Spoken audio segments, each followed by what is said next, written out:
പുൽവാമ ഭീകരാക്രമണത്തിന്റെ പിന്തുടർന്നും അതോടൊപ്പം തന്നെ ഭീകരരുടെ ജെയ്ഷെ മുഹമ്മദ് ഭീകരരുടെ പരിശീലന ക്യാമ്പുകൾ തകർത്തതിലും അതിർത്തി കടന്ന് തകർത്തതിലും ഇന്ത്യ പാകിസ്ഥാൻ സംഘർഷം ആ രീതിയിലാണ്. സംഘർഷത്തിന്റെ അവസ്ഥ വലിയ തോതിൽ നിൽക്കുമ്പോൾ അവിടെ ഇന്ത്യയുടെ വൈമാനികൻ പാകിസ്ഥാന്റെ കസ്റ്റഡിയിലാണ്. ആ ഇന്ത്യൻ വൈമാനികനെ മുന്നിൽ വെച്ച് വിലപേശുകയാണ് പാകിസ്ഥാൻ. അവിടെ അറിയേണ്ടത് നരേന്ദ്രമോദി സർക്കാർ അതിന് വഴങ്ങുമോ എന്നുള്ളതാണ്. ഇതിന് സമാനമായി ഇപ്പോൾ പ്രതിരോധ വിദഗ്ധരും പ്രതിരോധ രംഗത്തെ വിദഗ്ധരും അതോടൊപ്പം തന്നെ രാഷ്ട്രീയ നിരീക്ഷകരും ഒക്കെ വിലപേശുന്നത് ഖണ്ഡകാറുമായി ബന്ധപ്പെട്ടാണ്. ഖണ്ഡകാറിൽ ഇന്ത്യൻ വിമാനം റാഞ്ചി കൊണ്ടുപോയി ഇതേ മസൂദ് അസറിനെ ഇന്ത്യയുടെ കയ്യിൽ നിന്ന് വെടിവെപ്പിക്കാൻ വേണ്ടി താലിബാന്റെ സഹായത്തോടുകൂടി ഭീകര സംഘടനകൾ നടത്തിയ വിലപേശലിന് സമാനമാണ്. പക്ഷേ മറ്റൊരർത്ഥത്തിലാണ് പാകിസ്ഥാൻ ഇതുമായി ബന്ധപ്പെട്ട് മുന്നോട്ട് പോകുന്നത്. ഈ വൈമാനികൻ പാകിസ്ഥാന്റെ കസ്റ്റഡിയിലുള്ള വിംഗ് കമാൻഡറെ പുറത്ത് വിടണമെങ്കിൽ സാഹചര്യങ്ങൾ സമാധാനത്തിന്റെ അന്തരീക്ഷത്തിലേക്ക് വരണം. അങ്ങനെ സമാധാനത്തിന്റെ അന്തരീക്ഷത്തിലേക്ക് വരുത്തേണ്ടത് ഇന്ത്യയുടെ ബാധ്യതയാണ് എന്നാണ് ഇപ്പോൾ പാകിസ്ഥാൻ വിദേശകാര്യ മന്ത്രാലയത്തിന്റെ പ്രസ്താവനയിലൂടെ അവർ മുന്നോട്ട് വയ്ക്കുന്ന നിലപാട്. ആ തരത്തിലാണ് അത് ചർച്ച ചെയ്യപ്പെടുന്നത്.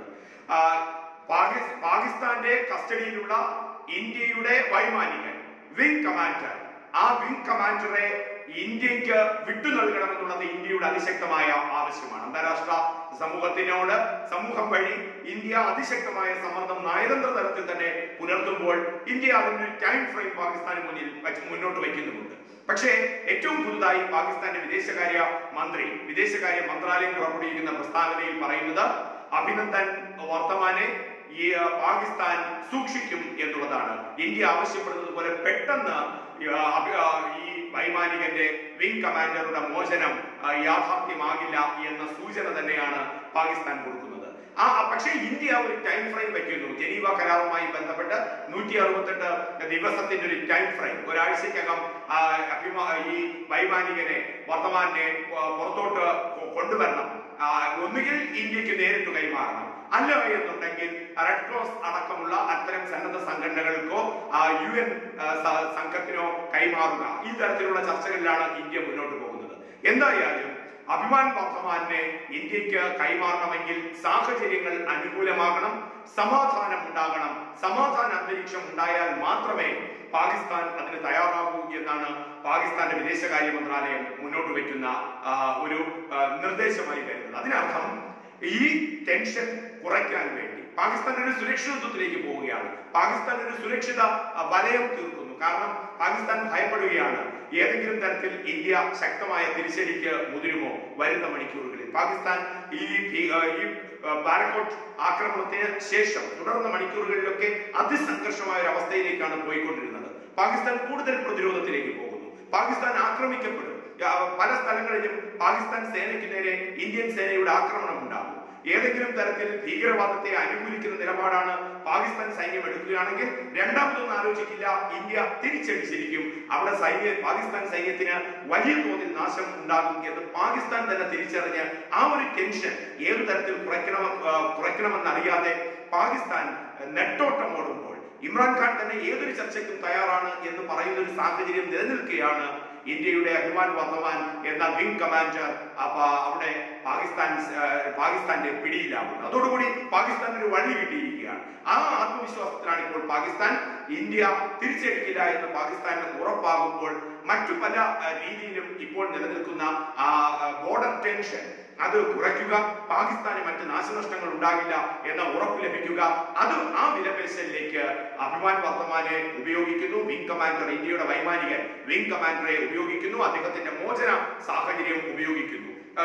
പ്രതിരോധ വിദഗ്ധർ ചൂണ്ടിക്കാണിക്കുന്ന, രാഷ്ട്രീയ നിരീക്ഷകർക്ക് ചൂണ്ടിക്കാണിക്കുന്നത് മസൂദ് അസറിനെ വിട്ടുകിട്ടാൻ വിമാന റാഞ്ചൽ ഉണ്ടായി. ഖണ്ഡകാറിലേക്ക് വിമാനം കൊണ്ടുപോയി നേപ്പാളിൽ നിന്ന് ന്യൂഡൽഹിയിലേക്ക് വരെ വന്നുകൊണ്ടിരുന്ന വിമാനത്തെ റാഞ്ചി എടുക്കുകയും അത് പിന്നെ വിവിധ സ്ഥലങ്ങളിലേക്ക് അതിന് ഹോൾട്ടുകൾ ഉണ്ടാക്കുകയും അതിനുശേഷം താലിബാന്റെ അധികാരത്തിലും നിയന്ത്രണത്തിലുമുള്ള അഫ്ഗാനിസ്ഥാനിലെ വിമാനത്താവളത്തിൽ ഖണ്ഡകാർ വിമാനത്താവളത്തിലേക്ക് കൊണ്ടുപോവുകയും ഒരാഴ്ചയോളം നടന്നിട്ടുള്ള വിലപേശലിനെ തുടർന്നാണ് ഈ മസൂദ് അസറിനെ അന്ന് ഈ ഭീകരവാദികൾ ഇന്ത്യയുടെ കയ്യിൽ നിന്ന് കസ്റ്റഡിയിൽ നിന്ന് മോചിപ്പിച്ചെടുക്കുന്നത്.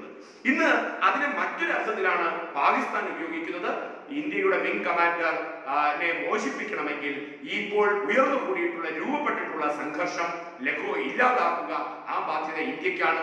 അതിലവർ പറയാതെ പറയുന്നത്, ഒന്ന്, പാകിസ്ഥാന്റെ സേനയ്ക്ക് കൂടുതൽ തിരിച്ചടികൾ ഇന്ത്യയുടെ ഭാഗത്ത് നിന്ന് ഉണ്ടാകാതിരിക്കുക. അതായത് യുദ്ധ സാഹചര്യത്തിലേക്ക് പോലും പോകണ്ട, അല്ലാതെ തന്നെയുള്ള ഒറ്റപ്പെട്ട ആക്രമണങ്ങളോ തിരിച്ചടികളോ പാകിസ്ഥാൻ സേനയ്ക്ക് കൂടുതൽ നൽകാതിരിക്കുക.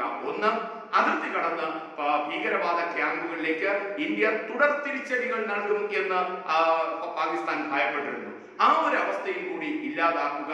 അതിർത്തികളിൽ പാക് ഓക്കുപൈഡ് കാശ്മീർ, പാക് അധീന കാശ്മീരിലും അതിനെ പിൻപറ്റി അന്താരാഷ്ട്ര നിയന്ത്രണ രേഖയുടെ രീതിയിൽ ഉള്ള പാകിസ്ഥാന്റെ ഉള്ളിൽ, യഥാർത്ഥ പാകിസ്ഥാന്റെ ബോർഡറിനും അപ്പുറത്തേക്ക് പാകിസ്ഥാൻ ക്യാമ്പുകളിൽ നടക്കുന്ന ഭീകരവാദ പരിശീലന കേന്ദ്രങ്ങൾ തകർക്കാനുള്ള ഇന്ത്യയുടെ പദ്ധതി തടയിടുക എന്നുള്ളത് കൂടി പാകിസ്ഥാൻ ലക്ഷ്യമിടുന്നുണ്ട്. അപ്പോൾ പാകിസ്ഥാൻ സൈന്യത്തിന് ഒരു തരത്തിലുള്ള കോട്ടവും ഉണ്ടാകാതിരിക്കുക, ഒപ്പം തന്നെ അതിർത്തി കടന്ന്, ആ അതിർത്തി യഥാർത്ഥ അന്താരാഷ്ട്ര നിയന്ത്രണ രേഖ കടന്ന് പാക് ഓക്കുപൈഡ് കാശ്മീർ, പാക് അധീന കാശ്മീരും കടന്ന് പാകിസ്ഥാനിൽ പ്രവർത്തിക്കുന്ന താവളങ്ങൾ ഇന്ത്യ നശിപ്പിക്കാൻ പദ്ധതിയിട്ടിരുന്നു.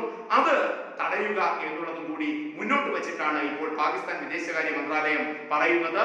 ഈ ടെൻഷൻ സർക്കംസ്റ്റാൻസസ് ഒഴിവാക്കുക, സംഘർഷം ഒഴിവാക്കുക, അതിർത്തി സമാധാനത്തിന്റെ പൂർണ്ണ ഇതിലേക്ക് വരട്ടെ. വന്നതിനു ശേഷം മാത്രം ഈ വിംഗ് കമാൻഡർ, ഇന്ത്യയുടെ വൈമാനികന്റെ വിടുതലിനെ കുറിച്ച് ചിന്തിക്കാം, ചർച്ച ചെയ്യാമെന്ന് പാകിസ്ഥാൻ പറയുമ്പോൾ അത് പാകിസ്ഥാന്റെ ആ ഉപാധിയെ ഇന്ത്യ എങ്ങനെ കാണും, നരേന്ദ്രമോദി സർക്കാർ എങ്ങനെ കാണും? അന്ന് ഖണ്ഡകാറിലേക്ക് വിമാനം റാഞ്ചി വരുമ്പോൾ വാജ്പേയി സർക്കാർ ഈ മസൂദ് അസറിനെ വിട്ടുകൊടുത്തൊരു ഒത്തുതീർപ്പിലേക്ക് പോയിരുന്നു. അപ്പോൾ ഇന്ത്യ ഇതുവരെ ഇട്ടിട്ടുള്ള പദ്ധതികളൊക്കെ നരേന്ദ്രമോദി ഫ്രീസ് ചെയ്യുമോ, അതോ മറ്റ് ഏതൊരു തരത്തിലാണ് ഇന്ത്യ ആ നയതന്ത്ര ബന്ധങ്ങൾ, ഇന്ത്യയുടെ ശക്തിയൊക്കെ തെളിയിക്കാൻ പോകുന്നത് എന്നുള്ളത് ചർച്ചയാകുന്നു. എന്തായാലും പാകിസ്ഥാൻ ഒരു വിലപേശലിന്റെ ഘട്ടത്തിലേക്ക് എത്തിയിരിക്കുന്നു എന്നാണ് അന്താരാഷ്ട്ര സമൂഹം വിലയിരുത്തുന്നത്.